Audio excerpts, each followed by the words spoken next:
दोस्तों आज हम सीखेंगे कि आप अपने आप को और ज़्यादा स्मार्ट कैसे बनाएं। एक कामयाब इंसान वही है जो अपने आप पर काम करता है, अपने आप को सुधारता है, अपने आप को बदलता है, अपने आप को दुनिया से आगे रखता है और अपने आप को और ज़्यादा स्मार्ट बनाता है। और मैं आपको यहाँ पर ये नहीं बताऊँगा कि स्मार्ट बनने के लिए अच्छे अच्छे कपड़े पहनिए, अच्छे जूते पहनिए। ये सारी चीज़ें तो आपकी पर्सनैलिटी झलकाती है कि आप बाहर से कैसे दिख रहे हो, लेकिन मेन चीज़ ये है कि आप अंदर से कैसे हो, आपके दिमाग की पर्सनैलिटी कैसी है, आप कितने होशियार हो, कितने दिमागदार हो या आप कितने स्मार्ट हो।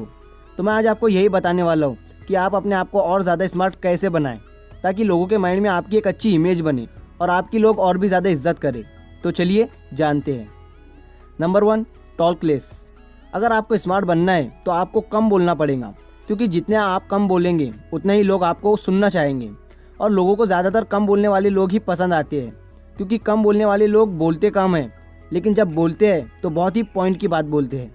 और इस दुनिया में जितने भी कामयाब लोग हैं वो ज़्यादातर लोगों से कम बातचीत करते हैं, क्योंकि उनको पता है कि ज़्यादा बोलने से सामने वाला इंसान सिर्फ बोर होगा और उसका टाइम वेस्ट होगा, जिसकी वजह से मेरी वैल्यू सामने वाले इंसान की नज़रों में और कम हो जाएंगी। और आपने ये देखा ही होगा कि नाकाम लोग कभी भी कम बात नहीं करते, वो सिर्फ बकबक करते रहते हैं। आपने एक बार ऐसे ही नाकाम लोगों के पास जाकर बैठना, हो सके तो उनकी बातों को अपने मोबाइल में रिकॉर्ड करना और रात को उनकी बातों को आराम से सुनते हुए बैठना। आपको उनकी बातों में कभी भी कुछ काम की बात नहीं मिलेंगी। वो जो भी बातें करते हैं उससे ना ही उनकी इनकम बढ़ती है, ना ही उनकी नॉलेज बढ़ती है और ना ही उन्हें कुछ सीखने को मिलता है। आपको उनकी बातों में ऐसी कुछ भी चीज़ नहीं मिलेंगी। आपको उनकी बातों में सिर्फ बुराइयाँ मिलेंगी, दूसरों की गीबत चुगलियाँ मिलेंगी, जो कि उन्हें कहीं भी नहीं लेकर जाने वाली। तो अगर आपको स्मार्ट और कामयाब इंसान बनना है तो ये उसका सबसे पहला स्टेप है। आपको कम बोलना पड़ेगा, और कम बोलने से आपकी स्मार्टनेस झलकती है। कम बोलने से आप अपनी ज़ुबान को काबू कर पाते हो। आपके पास सोचने के लिए टाइम होता है कि अब मैं क्या बोलूं। और एक कामयाब इंसान वही है जो सोच समझकर बोलता है। और नाकाम लोग तो कुछ भी बिना सोचे समझे बोलते रहते हैं, और उनके सामने वाला बंदा उन्हें कुछ भी कहे तो वो उनकी हाँ में हाँ मिलाते रहते हैं, जिसकी वजह से लोगों का भरोसा उस इंसान पर कम होते जाता है। और एक बात याद रखना कि लोग ही बनाते हैं और लोग ही बिगाड़ते हैं, तो लोगों का भरोसा कभी भी कम मत होने देना। Number 2, keep learning.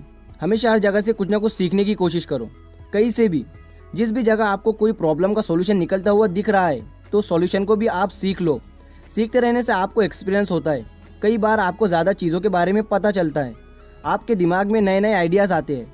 For example, मान लो आपने अपना सारा दिन एक बहुत बड़े बिजनेसमैन के साथ बिताया, लेकिन जब आप रात को अपने घर गए और अपने घर वालों से कहने लगे कि मैंने तो अपना सारा दिन एक बहुत बड़े बिजनेसमैन के साथ बिताया है, तो इतना कहने के बाद आपका किसी फैमिली मेम्बर ने आपसे पूछ लिया कि आपने अपना सारा दिन एक बहुत बड़े बिजनेसमैन के साथ बिताया है, तो आपने उनसे क्या सीखा? और अगर आपका जवाब ना रहा, मतलब कि आपने उनसे कुछ भी नहीं सीखा, तो आपने अपना सारा दिन वेस्ट किया है। और अगर आपने अपना सारा दिन एक भिखारी के साथ बिताया है और उस भिखारी से आपने बहुत कुछ सीखा है, तो आपने अपना टाइम को वेस्ट नहीं बल्कि इन्वेस्ट किया है, अपने टाइम को सीखने में लगाया है। तो ज़िंदगी में हर जगह पर, हर सिचुएशन में कुछ ना कुछ सीखने की कोशिश करिए। ज़िंदगी बहुत कुछ सिखाती है, बस सीखने वाला चाहिए। आप सक्सेसफुल लोगों से भी सीख सकते हैं और फेलियर लोगों से भी सीख सकते हैं। सक्सेसफुल लोगों से आप वो बातें सीख सकते हैं जो आपको अपनी ज़िंदगी में अप्लाई करनी चाहिए, लेकिन फेलियर लोगों से आप वो बातें सीख सकते हैं जो आपको अपनी ज़िंदगी में कभी नहीं करनी चाहिए। Number 3, be positive. हमेशा अपने आप को एक पॉजिटिविटी से घेर कर रखिए। ज़िंदगी में कितनी भी बड़ी प्रॉब्लम क्यों ना आए, आप फिर भी मुस्कुराओ। इससे आपको बड़ी से बड़ी प्रॉब्लम झेलने की आदत हो जाएंगी, और आपकी ज़िंदगी में जब भी कोई बड़ी प्रॉब्लम आएंगी तो आप उसे भी बहुत आसानी से सॉल्व कर दोगे। नाकामयाब लोग हमेशा अपॉर्चुनिटी में भी प्रॉब्लम ढूंढते रहते हैं, लेकिन कामयाब लोग प्रॉब्लम में भी अपॉर्चुनिटी ढूंढ लेते हैं। क्यों? क्योंकि वो हर चीज़ को अपनी एक अलग नज़र से देखते हैं, पॉजिटिव नज़र से देखते हैं। अगर उन्हें कोई बुरा भी बोल देता है तब भी वो उन लोगों की बातों का बुरा नहीं मानते हैं, क्योंकि उन्हें पता होता है कि वो कैसे है। वो ये कहते हैं कि मैं उस इंसान के कहने से अच्छा या बुरा नहीं हो जाऊँगा। तो हमेशा पॉजिटिव रहिए। नंबर 4, नॉलेज लो। आप जहाँ पर भी जा रहे हो अपने दिमाग को ओपन रखो, हर जगह से नॉलेज लेने की कोशिश करो, बुक से, मोबाइल से या किसी इंसान से। और नॉलेज लेने से आप कामयाब इंसान भी बन सकते हैं। कैसे, मैं बताता हूँ। नॉलेज 2 तरह की होती है, एक स्पेशलाइज्ड नॉलेज और एक जनरल नॉलेज। जनरल नॉलेज का मतलब वो नॉलेज जो हमें हर चीज़ की, हर जगह की नॉलेज देती है, मतलब कि हर चीज़ के बारे में हमें थोड़ा थोड़ा पता होता है। लेकिन जनरल नॉलेज हमें कामयाब नहीं बनाती। हमें कामयाब बनाने में बहुत ज़्यादा इंपॉर्टेंट रोल प्ले करती है स्पेशलाइज्ड नॉलेज। स्पेशलाइज्ड नॉलेज का मतलब वो नॉलेज जो भी हम काम कर रहे हैं उसके बारे में हमें बहुत कुछ पता होना, उसके बारे में हमें बहुत ज़्यादा नॉलेज होना।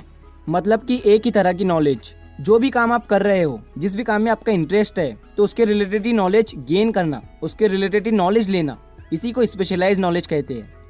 फॉर एग्जाम्पल, मान लो एक इंसान है जिसे कि फोटोग्राफी में बहुत ज़्यादा इंटरेस्ट है और वो फोटोग्राफी में ही अपना करियर बनाना चाहता है, तो फिर वो क्या करेगा, उसके रिलेटेड नॉलेज गेन करेगा, फोटोग्राफी के रिलेटेड यूट्यूब पर वीडियोस देखेगा, बुक्स पढ़ेगा, या फिर कहीं से भी वो अपने फील्ड के रिलेटेड नॉलेज गेन करेगा और इसी चीज़ से वो कामयाब होगा। क्योंकि जब तक वो स्पेशलाइज नॉलेज नहीं लेगा तब तक उसे पता ही नहीं चलेगा कि अभी फोटोग्राफी में कौन सा ट्रेंड चल रहा है। तो आप भी जिस भी चीज़ में आपको इंटरेस्ट है या जिस भी चीज़ में आप अपना करियर बनाना चाहते हैं, तो उसके रिलेटेड ही स्पेशलाइज नॉलेज गेन करिए। जनरल नॉलेज भी ज़रूरी है, लेकिन हमें सक्सेसफुल होने के लिए स्पेशलाइज नॉलेज की ही ज़रूरत होती है। नंबर 5, घमंड मत करो। घमंड एक ऐसी बीमारी है जो हर इंसान में होती ही है और कभी ना कभी वो इंसान शो ऑफ कर ही देता है अपने सामने वाले बंदे या बंदी को। तो मैं आपको 2 चीज़ें बताता हूँ जिस पर कि आपको कभी भी घमंड नहीं करना चाहिए। नंबर 1, पैसा। नंबर 2, अपनी बॉडी पर। जी हाँ, पैसा ही एक ऐसी चीज़ है जो कब आपके पास से चले जाए बताकर नहीं आता, और आपकी बॉडी कब आप बीमार हो जाए और कब आपकी हालत चली जाए ये भी बताकर नहीं आता। बस ये पॉइंट इतना ही था। मेरा काम है आपको अच्छी चीज़ें बताना। तो इस वीडियो में आपने सीखा है स्मार्ट बनने का तरीका और सक्सेसफुल बनने का तरीका। इस वीडियो का कौन सा पॉइंट आपको अच्छा लगा है मुझे कमेंट करके ज़रूर बताइए। तो मिलता हूँ मैं अगली बार ऐसी ही नॉलेजेबल वीडियो के साथ। तो सीखते रहिए, सिखाते रहिए और ज़िंदगी में आगे बढ़िए।